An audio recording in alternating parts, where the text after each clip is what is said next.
Well, thank you so much for the all of your thoughts about San Mateo and all the places you've worked. I'm going to invite our audience now, any one of you who have questions that you'd like to ask the panelists, to come on up to the microphone.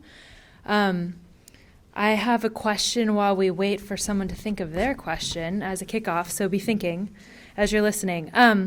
One of the kind of interesting things that you, Egan particularly, and Karen, there's a little bit of a tension between your two presentations. Egan, we heard a lot about the argument for jobs and what jobs can bring to downtowns. And Karen, we heard a lot about housing and what housing can do for downtowns. And we have a specific plan that in front of us right now that we're working on together. How would you go about thinking about prioritizing jobs versus housing? What are some of the kind of key factors that San Mateo might be thinking about with this specific plan effort? Didn't really start with a softball, did I? All right, I'll jump in on that. I mean, it's a good question. So you need both, absolutely, in your downtown. And I think that some of those density factors on residential units are critical. But I would actually look at the number of people in your downtown, because you can get to some of those 20,000 people per square mile by visitors coming into your downtown during the day or in the evening. And so units are a critical part of it, but they're not the only metric for that. Then I would also say I was really emphasizing the proximity to regional transit for the employment. That's really the critical piece. If people are not going to walk 3/4 of a mile to get to an office building, they're going to drive there.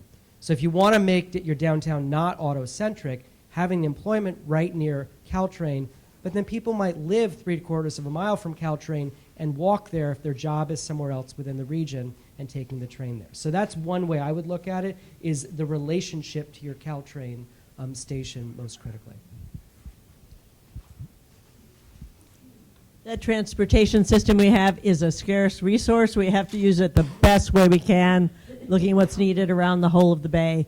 And I think that's going to be a little different balance in different cities, and you'll determine as what you want for your city. But certainly the mix is critical. Do you want to? Hi.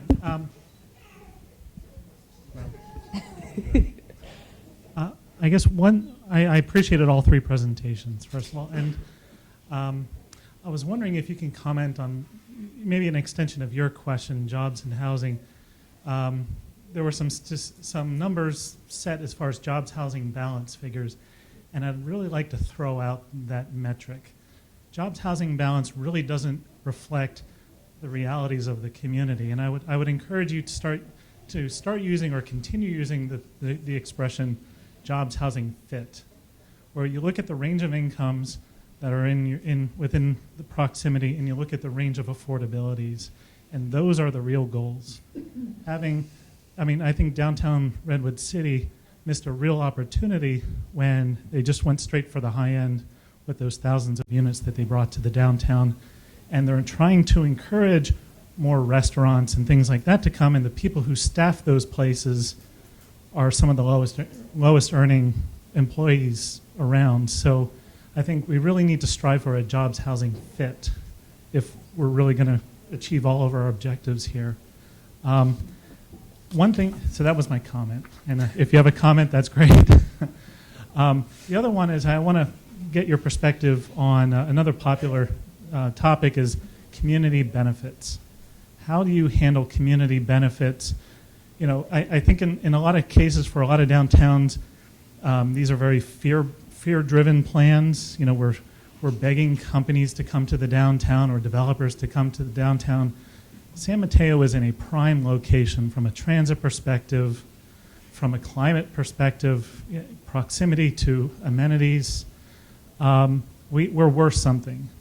And I'm hoping that we can leverage those assets when we go to craft our downtown. And there's always that fine line between asking for too much.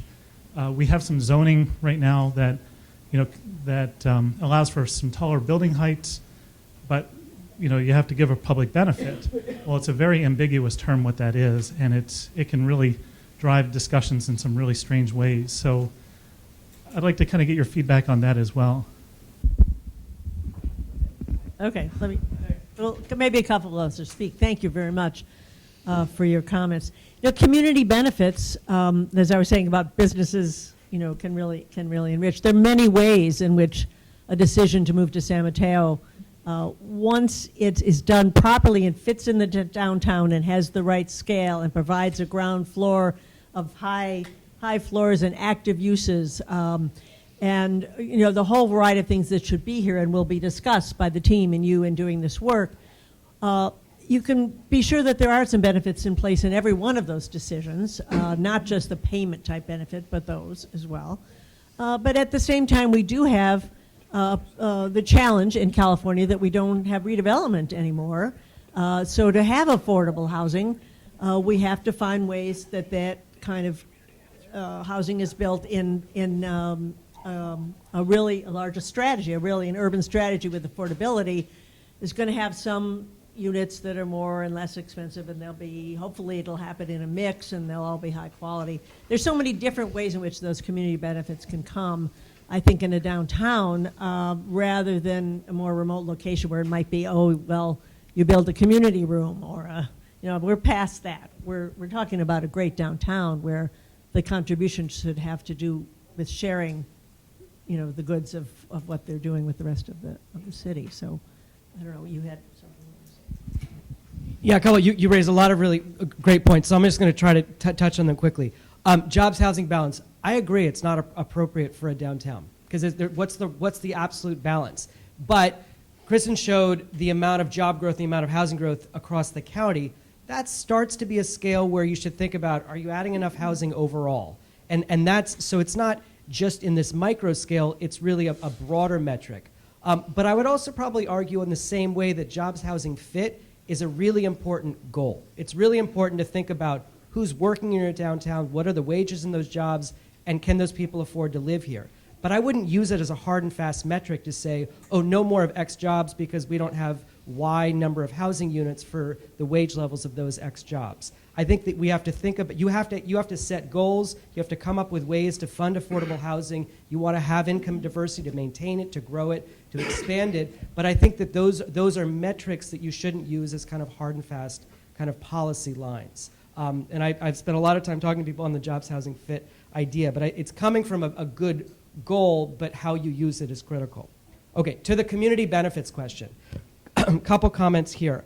I think the first one, when you're trying to come up with what's the right number, you should base it on math, meaning what's the actual cost to development? If it's going to be 28%, 38% affordable housing, what's that going to do? And San Francisco has been in the midst of a lot of these discussions for many decades. But it's not just affordable housing. There's a whole range of community benefits. I don't know if you have a requirement for an arts fee. Oakland went through this situation. They passed a 1% public art requirement, and then a year later had a discussion about affordable housing. And they didn't think about the fact that the 1% public art requirement is also a community benefit, but it was already baked into the cost of development. And so you should look at, and in some ways, it's just a cost. There are benefits to the community, and you want to look at all of those together, but is it childcare? Is it local hire requirements? Is it a privately required open space that's available to the public? Is it affordable housing? Is it public art? All of those things should be treated, in a sense, collectively as costs, and you should work it out, but I would really kind of use math, not ideology, to come up with what the right number is.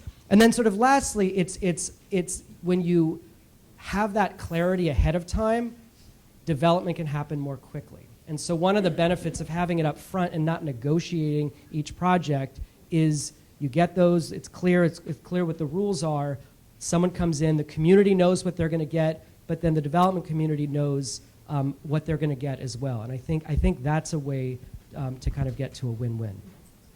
And I don't think that's particular where you are, but that's sort of something we've seen in a lot of other places.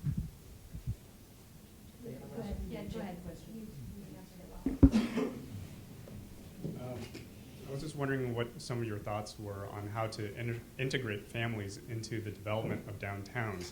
And what I mean by that is, as downtowns expand, there's that need for more housing, which means single-family homes end up getting torn down to build, higher and more dense, which really isn't family appealing to many families. So families start moving away from downtown.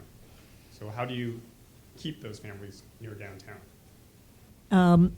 typically, it's your downtown. You've only got one, and you want to. I hate using this word curate because it's used so much, but essentially you have to look at the fine-grained character of that downtown and get into discussions and encourage and incentivize people to provide multi-bedroom units. In the numbers that you have now, I noticed in preparing for this, that you actually do have quite a few larger units than a lot of downtowns do have. And they're not all single-family houses. And you can get young families are moving into less and less space, and because they have Central Park or other parks or other facilities and events and food and easy access to education and other things that they need, that people will take on balance. So you want to have all the things. I mean, I often say that, I get up every morning and figure out how we can live better at higher densities or adjusted densities. I think they need to come with the community benefits that make it fun and interesting and enjoyable for families to live there, and there'll be a balance that happens. But it is very important to watch that mix of units that's coming in with each of these, especially for the affordable units. And I would just add that I think you can definitely raise families in multi-unit environments. I live in a 5-story building. I have 2 daughters.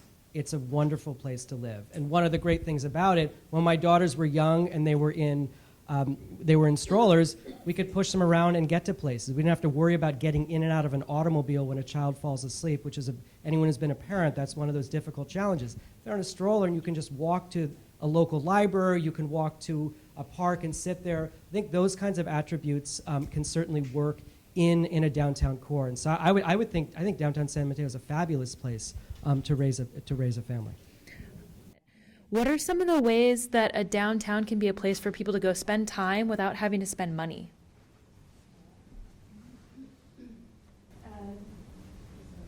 I mean, I would say that the experiences that people are most interested in seeking out are the ones that don't cost any money, right? It's about just creating spaces to hang out, to be.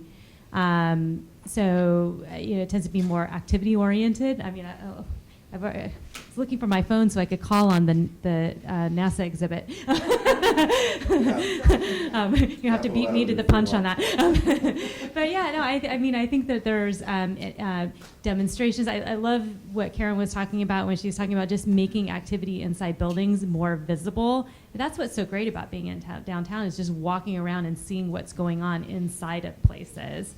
I do a run through downtown San Jose where I run through the campus, and I love seeing the guys doing kendo. I mean, I'm not going to do kendo, but it's sure fun to watch them do it. I mean, it's the milieu, right? It's just watching people doing what they're. So sometimes it's more structured, like I'm going to go ice skating, and I guess that does potentially cost money, but not a lot. Or even have a coffee. That can be less than $5, I guess, depending on where you go. But I mean, it can be low cost or no cost, depending on what it is. But it's really just I think it's that visible activity that is really what people are drawn to in the downtown environment. We're, like, as you said, challenged with that right now, but so we're having to bring in more of those kind of activity zones. So it is a little more, it's harder for us, easier for you. Thanks. Let's go to the question. Yes, I must say I was dreading coming to this meeting because all I thought we'd be hearing about is how we have to make San Mateo's downtown bigger. And what I heard you saying is recognizing that all the years we've had a specific plan and we've had a good growth management general plan, we've been successful. We have a wonderful downtown. We have a mix of jobs and housing. It meets a lot of your metrics. And some of the suggestions for how to make it more vital and more lively, it's very stimulating. And we don't have to really change what we have. We have to use what we have better. And we already have a very high density downtown. For you in Fremont, seeing some of the 4-story, 5-story buildings, that's the densities we have and the height limits we have. So the real issue for San Mateo is how big a small city do we want to be? For the 30 years I've lived here. This is my third or fourth specific plan. The community has been really clear. They want the kind of downtown that we have. And the fact that it is so successful, I think, is a testament to how the community uses and values it. So hopefully we can just go back to focusing on how to make it more vital and not alarm people about a push to make things higher and more dense, because we've already got the right mix for this community. So thank you.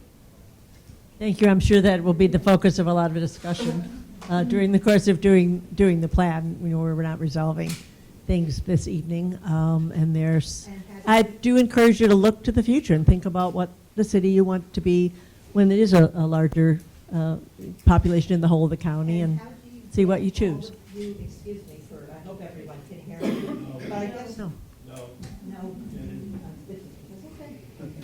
I guess the real challenge that I've never understood, when you do have a good, clear plan and a good image for the community you want, how do you get your councils and elected officials to have the courage to say, no, we're not going to change it just because a specific property owner developer comes in and wants to? And I'm sure there are ways to do it, but the communities who stick to their plans, and I know that makes it easier for developers, but if they always think they can get a little bit more, they're going to keep pushing. So I was really glad that you said having a firm plan, but if you've got some hints or ways to encourage elected officials, let us know so we can let our elected officials I think we'll know. arm them to say no and to say yes, and understand what it means in each case, and where you make what kinds of changes, the kinds of changes that you really want and need. So, need to be some change to stay alive. I'll just make one very quick point. I think that's why the specific plan process is so critical. And if there is an acceptance and a vision of where change can happen, to say, well, this is the area that we can imagine really changing. So the specific plan says that's the area, or that's what the change is going to be. And so the community has an expectation for it. And it's not, oh no, we want to do it over here. And just very quick story, downtown San Francisco, very different place. Massive transformations were happening in the 1970s, 1980s. Their downtown plan was put forth in part because of the fear that the downtown high-rise movement was going to continue north, was going to transform Chinatown, the northern waterfront, and so there was a stop put on it. But in exchange for the stop being put on it, it was, we're going to focus growth to the south. And if you've been to San Francisco and been to Mission Street and the new towers that are rising, that is different scale, different city, but at least the vision was that's the direction downtown's going to grow. And so at least it got to a resolution of those ideas. And so coming to that resolution then becomes a win-win, hopefully a win-win. Not everyone gets everything they want, but at least there's some notion of how the change will happen.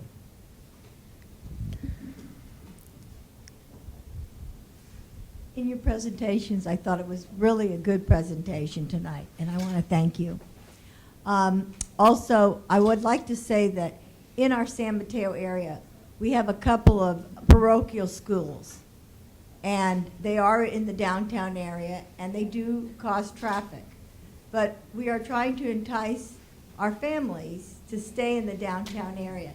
So, you know, a lot of the parents basically aren't really stay-home moms. Some of them are. But just to get them to stay in the area, we have wonderful music schools in downtown, on Tilton Street. We have places where children can do ceramics, downtown San Mateo. We were lucky that the Parks and Rec added ice skating for almost 2 months this year. And I would just like to hear a little bit about your suggestion about the parochial schools and how we keep those schools and the small nursery schools in the small areas where there's not really room to drop your kids off. Can you give us some insight on that? I just want to mention, too, that was her very cute granddaughter in the images. I tried to interview her. She was tough. She was a tough cookie. ideas about schools? I think I've seen some very interesting, inventive ideas about how to hold on to those uses by putting them in the ground floors of buildings that you have now, especially when they can be for schools and daycare and such things, especially when they can have access to some of the system of small parks and ways that you have in the major parks that you have downtown. So looking for ways to combine uses. I mean, I wrote an article several years ago called The Land Use Sandwich.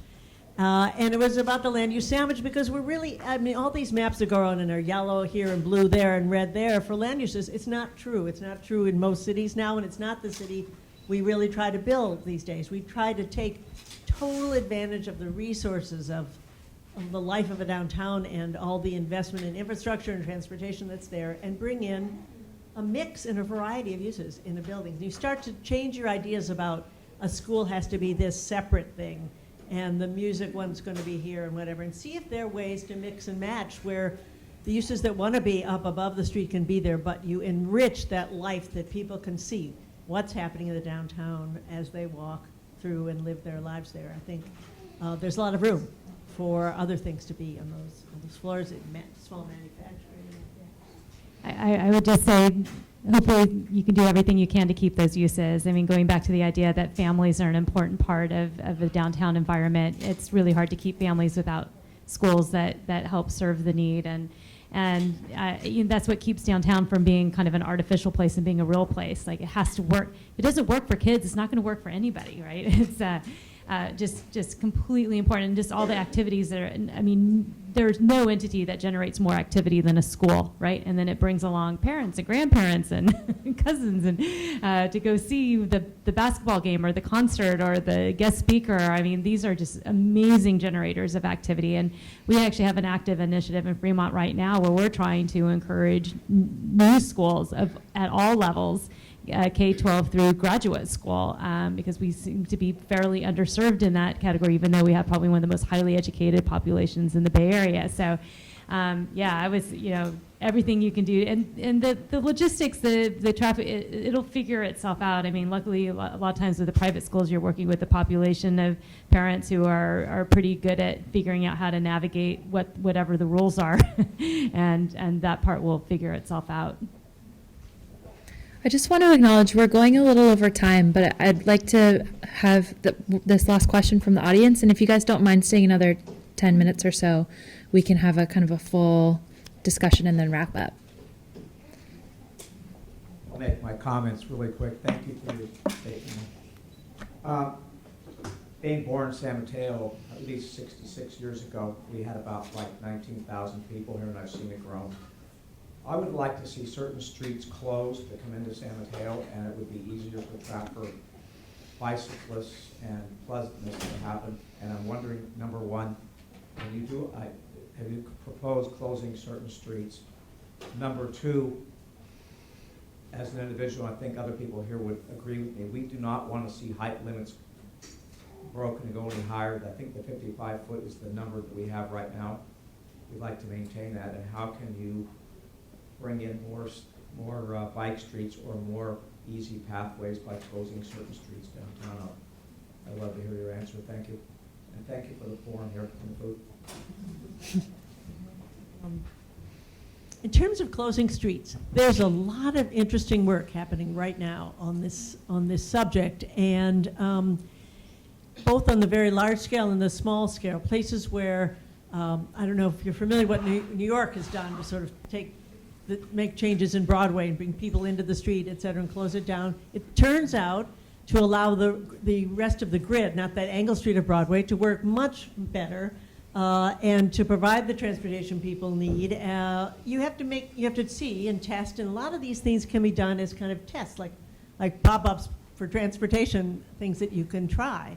There's a great example in Barcelona right now for the blocks where they've closed it's a regular grid, and the interior of a grid may be closed completely to cars except just to drop things off, et cetera. And the traffic is functioning much better because it's very clear where all the traffic is. I mean, there are a lot of things you could do that might work quite well. I don't know San Mateo and the streets well enough, and to make any suggestions about that. But I would certainly bring that to the team to see. And then there's also the temporary use of streets for other purposes that Kelly talked about. So I think those are all, it happens in Oakland quite a bit. So very much worth taking a look to make a 365-day-a-year calendar of what life in the downtown is and should be, and see what's needed as you move through that year. What's your calendar? You always want to come to downtown. Well, please join me in thanking our lovely panelists for all of their thoughts.